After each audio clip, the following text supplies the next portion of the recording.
Eu sou muito bom de discursos. Nossa senhora, velho. Olha as coisas que tem que ouvir. Eu não sou mesmo, né? Na prática, mentira, eu sou um razoavelmente bom de discursos. E eu queria começar aqui, novamente.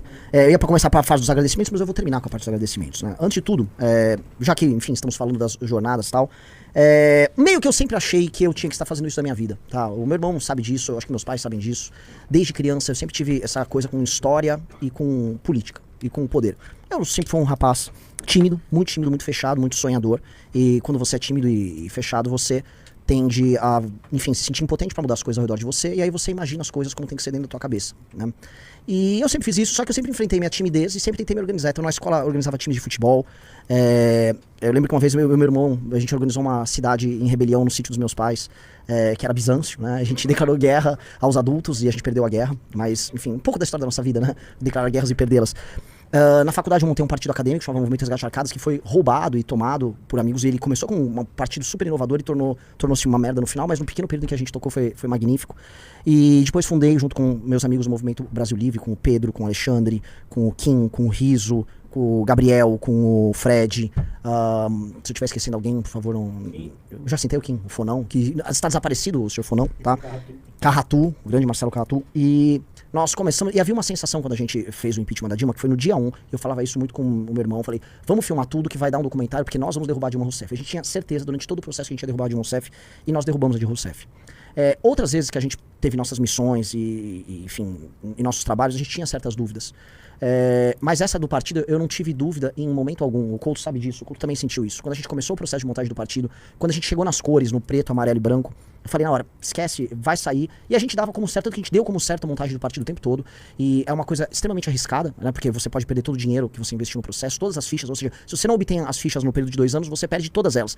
E eu tinha certeza que nós íamos conseguir. E essa certeza não é certeza só na qualidade das pessoas que trabalham com a gente, na certeza nos milhares de coletores que estavam ao redor do Brasil, nos milhares de amigos, nessa espécie de familiares, né? Nessa família estendida que se foi se tornando o MBL e a missão. É uma certeza quase messiânica, porque eu sei que algumas poucas pessoas, e eu coloco essas milhares nessas poucas pessoas, elas nasceram pra isso, tá? E você sentir que você é imbuído de um senso quase místico de colocar seu nome na história, isso faz muita diferença. Porque, por exemplo, o Arthur é um sujeito difícil, o Kim também é um sujeito difícil de lidar, o meu irmão e eu, poxa, a gente morava no mesmo quarto, né, por muito tempo, mas a gente sempre teve personalidades fortes. Todas as pessoas difíceis de lidar, difíceis, as pessoas pontudas no sentido das personalidades, cheias de arestas a parar, pra você conseguir colocar elas juntas e elas se encaminharem, é porque você entende, você faz elas entenderem que você tem um processo, esse algo maior que é a vontade sua de não só alterar o mundo ao teu redor. Porque isso tem muito John Lennon, tem muito Zé Fumeta de esquerda que vai falar isso pra você. É sobre uma ambição profunda com que sua vida não tenha sido em vão e que você não tenha sido escravo nela. E que você tenha sido original em todas as suas criações. E assim como eu sempre admirei artistas profundamente originais, criadores profundamente originais, generais profundamente originais, líderes profundamente originais, eu sempre falei, nós temos que ser teimosos e nós sempre vamos fazer do nosso jeito. E isso está no DNA do Movimento Brasil Livre e está no DNA da missão, né, que é o nosso slogan secreto, que é, se não for do nosso jeito, não será de jeito nenhum. Esse sempre foi o nosso slogan. E a gente sempre se negou a fazer do jeito dos outros. E toda vez que a gente fez do jeito dos outros, a gente se deu mal e a gente se sentia culpado, a gente se sentia sujo, que era como se a gente estivesse violando a nossa integridade, a nossa real personalidade. E a gente nunca se deixou ser assim. E a gente sempre adotou o caminho difícil e o caminho estranho. E a gente acabou encontrando pessoas difíceis e estranhas no caminho. Naturalmente, nós fomos negados pelos adversários. E hoje eu não quero ficar falando de todos os adversários que agora estão, né, com, nossa, olha só, que recalque eles estão sentindo. Dane-se. Eles nunca foram adversários pra gente, porque eles são apenas, vamos dizer, parte do processo. A história é sobre a gente. A história da nossa geração, as pessoas que vão viver nos anos 20, 30, 40, 50 desse século no Brasil, viverão a história que nós vamos escrever. Essa história é sobre a gente. Então a gente não tem que se preocupar se tem um bolsominion ou um petista rasgando o cu agora. Não é sobre eles. Não é sobre eles, nunca foi sobre eles. Do impeachment da Dilma, o papel que nós vamos ter nas próximas eleições, é sobre a gente. E é sobre as decisões e a coragem que a gente vai ter e a integridade que a gente vai ter em ser original em absolutamente tudo. Em colocar o nosso nome e o nosso estilo e a nossa cara em todas as coisas. Se você é um jovem que está querendo fazer política no interior do Maranhão, saiba que você vai ser original, com as nossas cores. Saiba que se você está escrevendo uma tese lá na Valete, como os nossos intelectuais, como a galera que pensa, seja original com as nossas cores. Nós queremos todos que estejam ao nosso redor, que exerçam sua subjetividade e sua originalidade com as nossas coisas. É por isso que ninguém entende. Por isso que as pessoas falam, é o Dirceuzinho mandando. Não tem ninguém sendo pau mandado de ninguém aqui. Todo mundo aqui tem a possibilidade de exercer essa subjetividade, essa capacidade única de colocar o seu próprio nome na história. E a gente é um bonde de pessoas que vai colocar o nome na história. A história não será sobre nossos inimigos. Eu não vou citar nossos inimigos aqui. A história não será sobre os nossos adversários. A história vai ser feita das oportunidades que a gente tiver no caminho e da coragem que a gente vai ter em encarar tudo isso e não ter medo de fazer o que é certo na hora certa. Porque um dia, quando a gente ocupar as posições de poder, a gente vai ter as dúvidas e os dilemas que apenas os grandes homens na história da humanidade tiveram, de fazer o que precisa ser feito. E a gente não vai ter medo de fazer o que precisa ser feito. Porque muitos homens antes da gente, aqui nesse país, castigado pelo sol, tropical, abafado, tiveram muito medo de fazer o que precisava ser feito na hora certa. E hesitaram e procuraram ou o dinheiro ou o conforto de fazer parte da elite. A gente não nasceu pra fazer parte da elite. A gente não nasceu pra fechar um grande acordo no final. A gente não nasceu pra se estabelecer e ter um cargo, um mandato. A gente não nasceu sequer pra ficar rico como um fim em si mesmo. A gente nasceu pra derrubar e construir algo muito novo no lugar. Muito novo. Aproveitando toda a potencialidade das pessoas mais criativas e mais inteligentes, que já sabem, essas pessoas já existem, as pessoas já sabem que vão construir o Brasil com a gente. As melhores pessoas já identificaram a missão. Elas já estão conosco.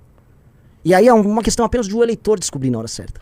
E é o tempo, tudo no seu tempo. A gente demorou 10, 11 anos pra montar nosso partido, foi no nosso tempo, foi do nosso jeito, foi a nossa maneira, foi com as nossas dores, foi com os nossos cancelamentos, foi com as lágrimas do Kim quando ele foi cancelado chamando ele de nazista, foi com a minha família quando foi atacada, quase perdeu seus bens na mão de juiz trabalhista vagabundo e jornalista filho da puta, tá? Foi na perseguição de todos nós que sofremos ao longo de todo esse tempo, foi no que fizeram com o Arthur Duval que a gente nunca vai esquecer, foram nos nossos militantes que foram atacados, foram vítimas de tentativa de assassinato aqui em São Paulo por militantes de grupo terrorista de esquerda, foram dos nossos doadores que foram perseguidos, foram das pessoas que tiveram coragem de brigar com seus familiares e falar, não sou nenhuma nem outra, eu sou esse grupo aqui e esse é o grupo da minha geração. É sobre todas essas pessoas que hoje são minoria. Porque isso aqui, olha só, não é sobre a vitória da maioria. Não é a vitória da maioria. A maioria, na maior parte do tempo, fica inerte. E a história é sempre escrita por uma vanguarda, por uma minoria capaz, inteligente, corajosa, que toma as decisões certas na hora certa e que é reconhecido na hora certa pela minoria. Pela maioria, me desculpa.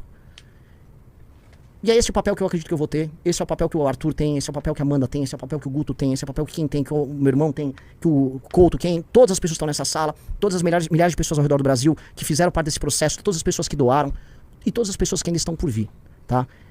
Nós, quando chegamos aqui, era tudo mato. Quando começamos o movimento, era tudo mato. Você quer a vida é de direita no Brasil. Nós carpimos esse matagal e pra você, que é um jovem talentoso, hoje você tem uma casa, você tem um partido. Você não vai precisar se humilhar pra ninguém pra ser candidato a vereador, a prefeito, a deputado, a governador. Você não vai precisar ser humilhado como Kim Kataguiri foi naquela bosta daquele partido que ele faz parte, tá? Ele como o melhor parlamentar do Brasil, porque o partido queria negociar com o prefeito, ter algum carguinho e ter uma posição. Nunca mais ninguém nosso vai passar vontade. Nunca mais ninguém nosso vai ter medo de dar a sua opinião, de aparecer num debate, de se propor como candidato. Nunca mais uma pessoa decente vai ter que se ajoelhar diante de vagabundo. Nunca mais ninguém vai poder pedir pedágio. Ninguém vai pedir pedágio pra porra nenhuma. A única coisa que a gente exige de vocês, sejam as melhores pessoas possíveis, sejam as pessoas mais inteligentes possíveis e sejam leais aos seus. E honrem todos aqueles milhares de homens e mulheres que se sacrificaram pra caralho pra botar esse partido de pé. Milhares de homens e mulheres, enquanto talvez você que tá me ouvindo tava em casa curtindo, ou tava no seu trabalho, tava construindo sua vida, elas estavam renunciando à própria vida, renunciando a ganhos, renunciando a tudo aquilo que poderia ser bom, bacana, gostoso, em nome de um projeto maior que você vai desfrutar. Então você que vai se aproximar na hora certa, você que vai ser aluno da academia, você que vai ser nosso candidato, honre a porra da tua casa, que deu muito trabalho pra gente construir ela. E mais do que isso, essa casa é só o começo. Esse aqui, a missão, se ela é metaforicamente uma casa, um dia ela vai ser um palácio como o Palácio dos Bandeirantes, ou o Palácio das Esmeraldas em Goiás, ou todos os outros palácios que os governadores administram no Brasil. E um dia a nossa casa será o Palácio do Planalto. Isso está escrito na história, e isso será nosso. A história é nossa, tá na nossa mão, bora construir. Valeu, galera.